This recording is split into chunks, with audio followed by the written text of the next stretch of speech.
Hi, thank you for tuning in to another episode of State of the Arts, a podcast where art forms are embraced and artists are celebrated. I'm Lee, your hostess of ceremonies, and this is episode 95. My guest this week is Albert Crocus Pena. He is a stylist, a personal assistant, a decorator. He has his own YouTube channel. He's a lip sync performer. He performs empowering, positive songs. He's also a human rights activist, LGBTQ activist, and he dances. He's a fashionista. His style is dazzlingly unique. Welcome to my show. Thank you so much for joining me. Thank you for having me, Lee. Let's get the show on the road. All right. How did your journey as an artist begin? Well, I had a liver transplant in 2013, and I was part of the LGBT community, but I had left it for a long period of time. And then in 2014, I decided to venture out on my own because I had to be taken care of previous to that. So I decided one day to go to one of the Bronx borough presidents event that day. And then from there, I met some wonderful people. And then from there, it grew. I'm not going to name names, but it grew with artists, singers, actors, and everything. So in 2015, once I met these famous people in the New York City environment, I decided that, you know what, I'm going to perform my first performance because I had a difficult time previous to that with my anxiety. And I was just unable to even associate. I had social anxiety and everything. So at that time, I decided that I was going to perform a song. I could name this place. It's called Bronx Academy of Arts and Dance. And that was my first performance. And I did the song Take Me to Church. And that was my ultimate performance. At that time, I had to take, like anxiety pills just to get me through the performance in itself. But once I did that, I had the courage to continue performing, not without anxiety, but to continue with performing. And with these wonderful people that I met, I continued having a great relationship with them. They even performed for my 50th birthday. I'm 57 now. So for my 50th birthday, and I can name some names now. So it was Tim Moss, Frankie All Day. I even had Tyra Dominique Jackson, and they all performed for me, and it was a beautiful event in the Bronx, Maestros. And from there, I just continued my performances, and I usually don't perform out in the, Manhattan like that. I usually perform only at BAD. I was dedicated to that, and I continue doing that. So that was a very great start. I mean, it sounded like you didn't just like ease into it; you sort of just jumped into it. Well, yeah, I did jump into it, but being with my anxiety and nerves, because I suffered from social anxiety so much before.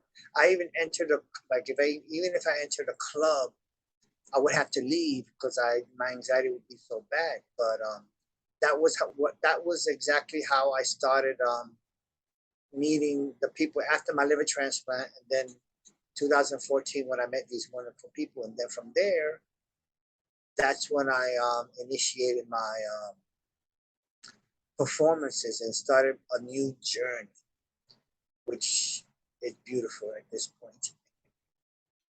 How wonderful. Where do you draw your inspiration from when you create? Well, previous to all this the liver transplants because I had a drug issue, an alcohol issue, and then I never got a chance to really present myself as, and I was always I love to dance. I love to be in front of the camera. I loved all that. I loved the spotlight. Let's put it that way. And then all of a sudden, once I did that, I was like, I had such a bad past, with my roommate, and then the AIDS epidemic and all that, and my roommate passing away. And then I just wanted to show people that there's a lot more to me, and I just wanted to try new things. And once I met my artist friends, I decided, hey, and then my songs and whatever I do are songs that have a lot of passion in them, and they're songs of strength. So whatever I perform, like say Titanium, so they're songs of strength, songs that give others, power in themselves. And what is the significance of the name Crocus? Crocus derived from, once I had 2010, I finally got on Facebook. And then when I finally got on Facebook, I wanted the crocus to mean something. And not just my first and last name, but crocus to mean something. So I decided to look for things that have meaning. So the crocus is a sassafras flower that means cheerfulness, gladness, and happiness. And I wanted to empower that. That's exactly what I wanted to be. With all my past history, I wanted something of a name to mean something. And that's exactly what crocus means. It's actually a flower.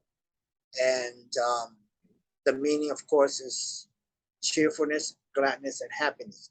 And that's what I wanted to exude to other people. And that's so important in the world that we live in. We need positivity. We need empowerment. Yes, very much so. And I mean, it doesn't really make a difference. At the same time, we sometimes have our downfalls, and we sometimes stumble, but you got to continue trying to be that person that you wanted to be in the first place. And that's what crocus exactly means to me.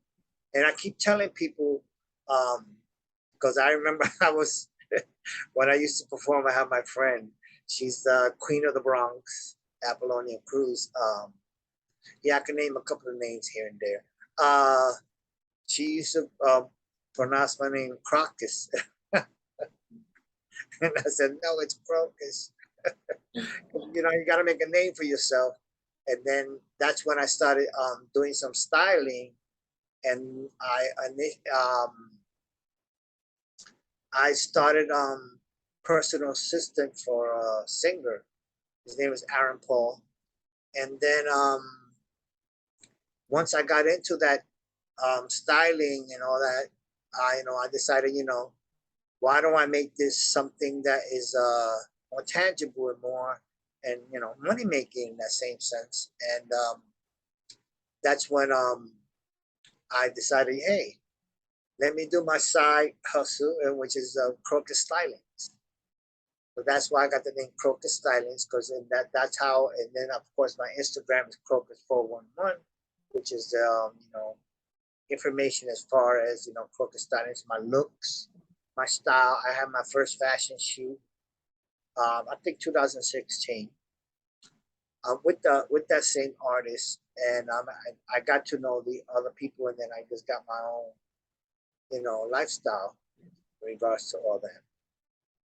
I met you at Tim Moss's birthday party a few months ago, and I just smiled. You just made me happy when I saw you. You were dancing, you had glasses that lit up. It was so much fun watching you.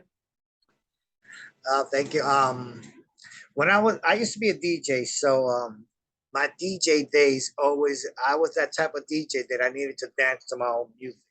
So I would just go on the turntable, and every next thing I would just get on the dance floor.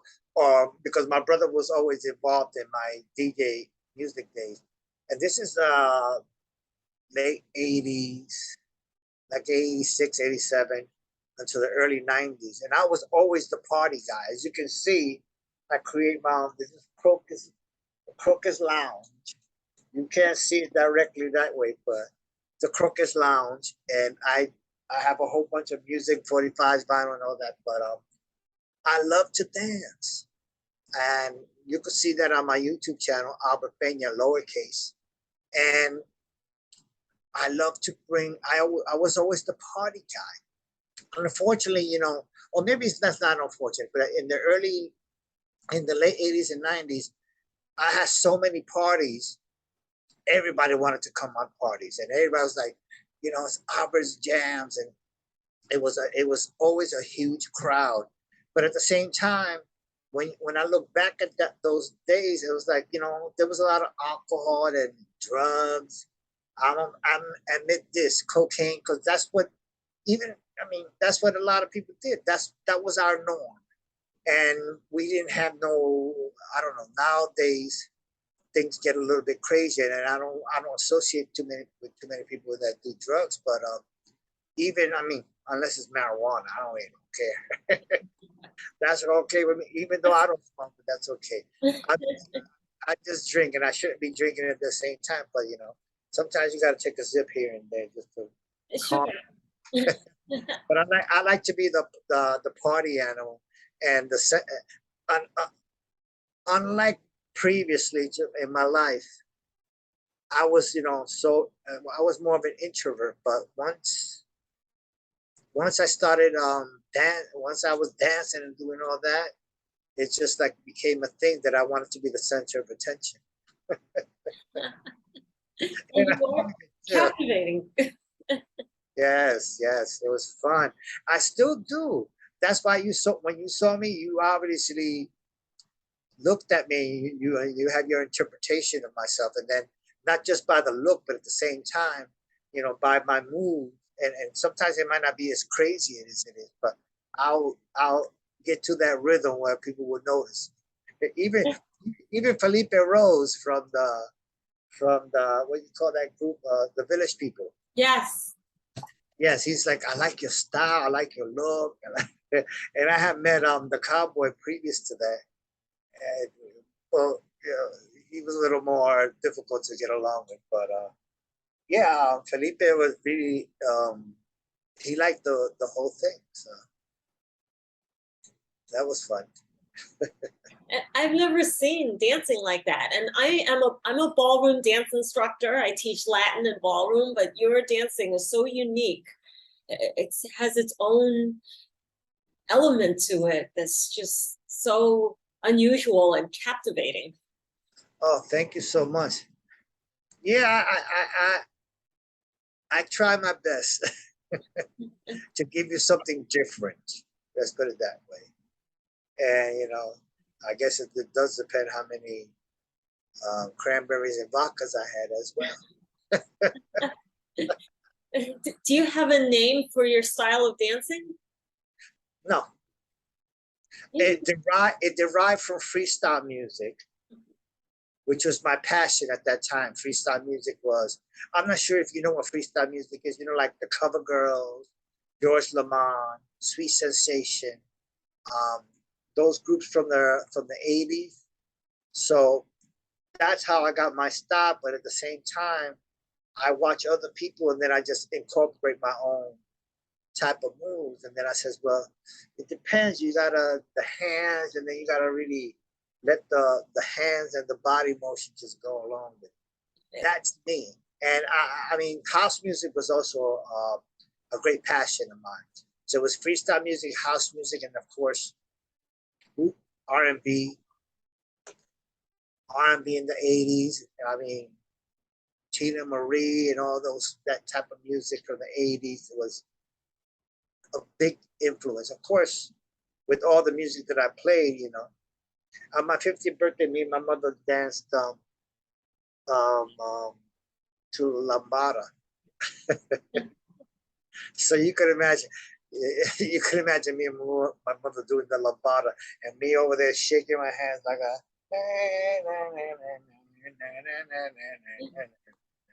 And my mother would just follow me. She would interpret every move that I would make. So mom would follow me very much. Everybody does. That's wonderful. My father and I used to dance, so it's a beautiful thing. Yes. Well, I only had my mother, but so that my 50th birthday, of course, since I had all those artists and singers perform, and I even performed.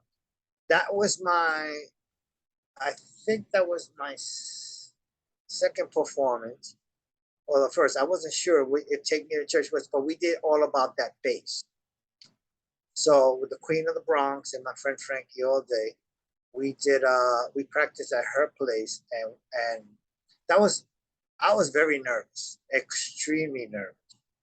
And the practice sessions was like, oh my God, can I do this? Can I do this? And we actually incorporated my styling, and I'm the one that picked the clothes for my friend Frankie all day, and the both males, and then she was the main singer or lip syncer, lip syncer for All About That Bass, and it was wonderful. It was fantastic. That was like, wow. I mean, we weren't perfect, but that was my beginning also. So that was like the epitome of like, oh my God, I finally performed also, because all of Take Me to Church was a solo, and then this was a threesome. So we had a lot of fun with that.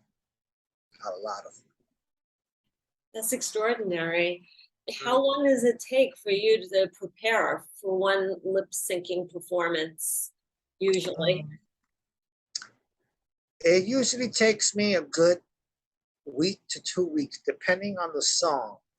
The reason why I say that is because if I'm gonna lip sync, I need to get the emotions and the movements, not just all about one opening up their mouth and going, I will always love you.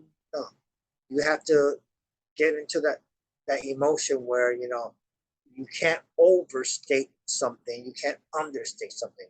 So, and then the words itself, even just the words, and then they might just say something like, oh, and then you're like, we have to do that because that's not a lyric, that's just sound. And then so I like to, if the song means so much to me, which most of them do,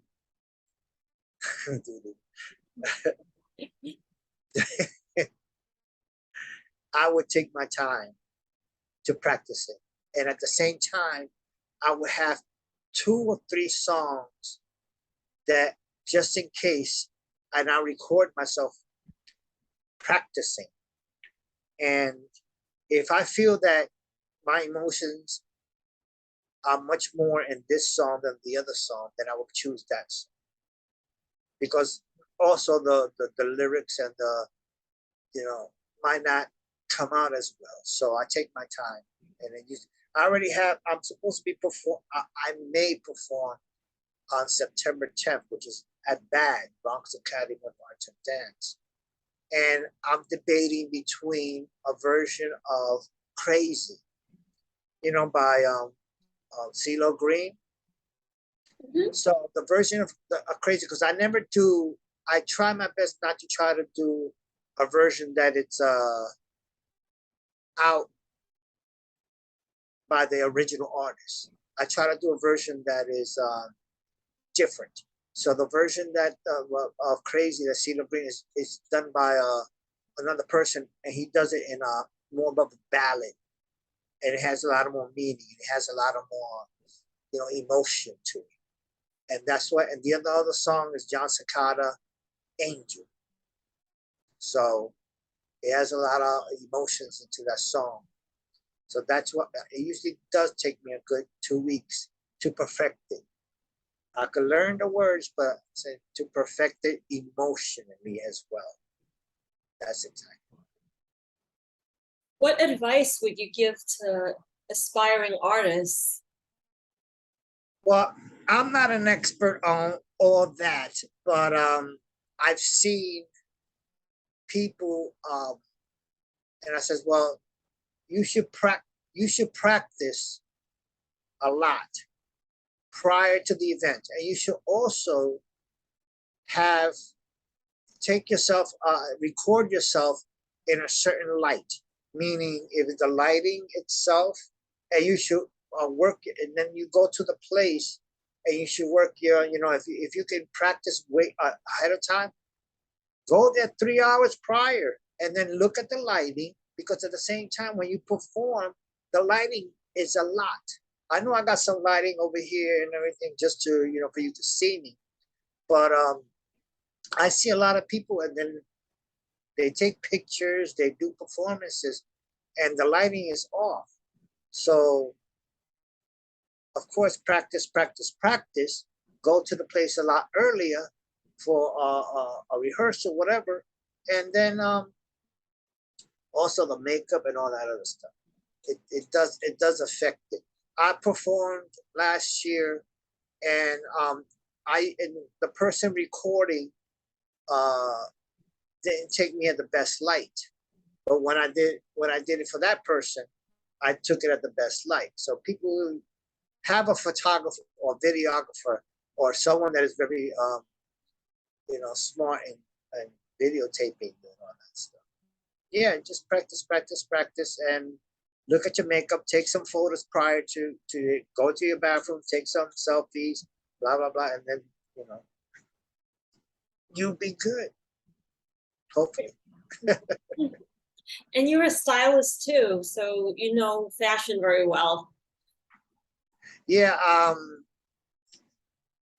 was always stylish for many, many, many years, even in the 80s. So once I got over the hump of being an introvert, I became an extrovert in that same sense. And once I met my friends in 2014, and of course, the famous people and artists, singers.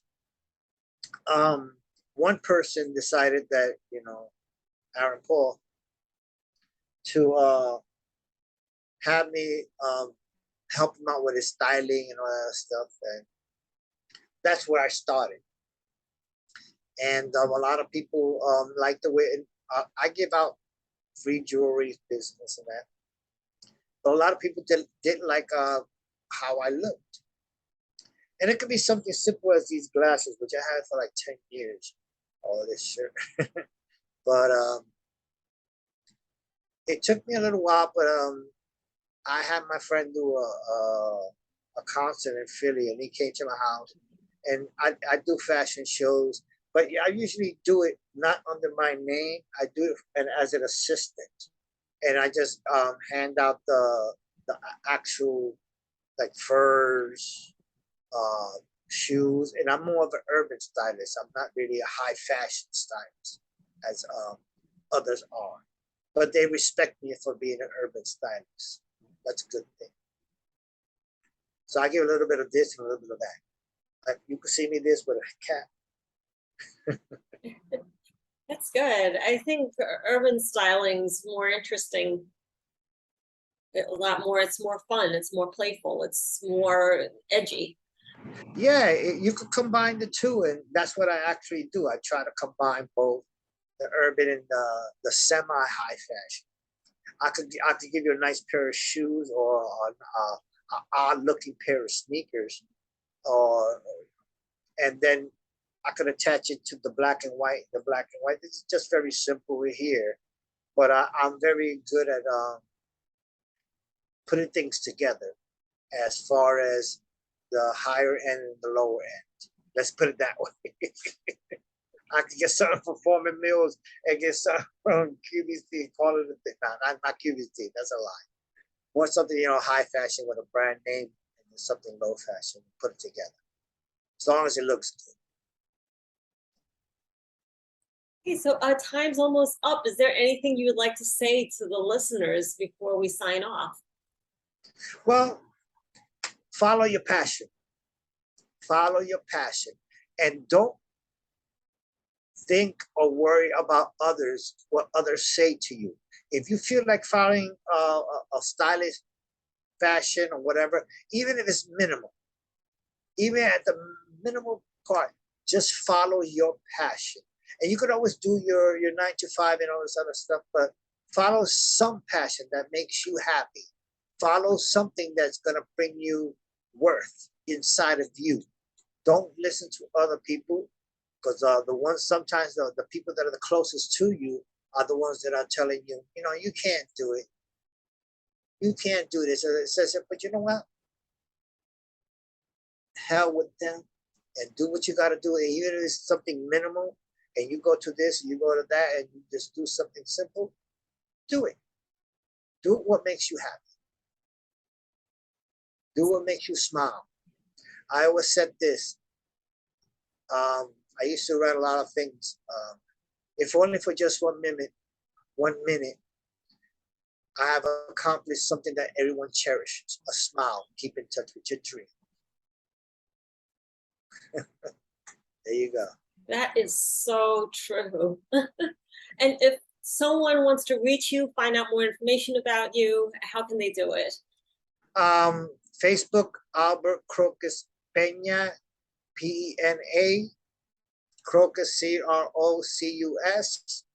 On Instagram, Crocus 411, Crocus 411. YouTube, Albert Pena, lowercase. You can see all my friends perform, me perform, whatever. And that's about it. I don't even look at my Twitter anymore. That's about it. Well, thank you so much. It was such a thrill to have you on my show, such an honor. You've been an amazing guest. And I want to thank everyone for tuning in to another wonderful episode of State of the Arts, the podcast where art forms are embraced and artists like Albert Pena is celebrated. Albert Thank you so much. Thank you for having me. It was my pleasure. Thank you so much. And I want all of you to stay positive, stay safe, and most importantly, stay true to your dreams. Take care, everybody. Yes. All right. Bye-bye.